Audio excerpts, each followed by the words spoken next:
Kua neke atu I te 2 tau a tūhourangi Ngāti Wāhiao e manaaki tūruhi ana I tō rātou rohe I te whakarewarewa.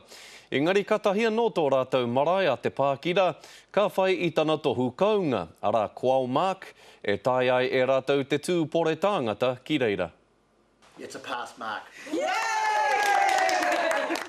Ka tika mā e nei uri o tūhaurani Ngāti Wāhiao, nā manuhiri o te ao e manaaki I te wā o te ipu whutupōro o te ao. Hēra I te mea he tauhau tēnei āhuatanga kia te alawa, koe nei te āhua kia te alawa mai anō.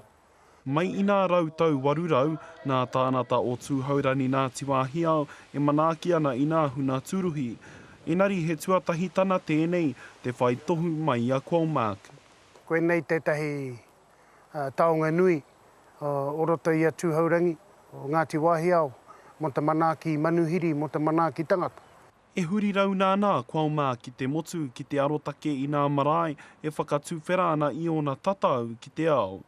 Ko whakarewarewa te tuatoru kua wai tohutia, engari he maha anō kei te arotakea hei nā rani e heke mai nei. This is going to take them to a new level of awareness in the international tourism market. Tuhia ki tērā ko te kura o Hato Pētera kua tūwhera I ona whare moe ki nā manene o te ao. I nā wiki kua taha atu I kōrero mātou ki te kura, ia rātou e whakaaro ana ki te huaki I ona kuaha. I nā ene kua whai tānata e hia ana te moe ki konei. We've had an excellent response. We're really pleased that we've had around 15 bookings over the Rugby World Cup. We start on the 7th of October and we have a 3-week period where 120 beds are available.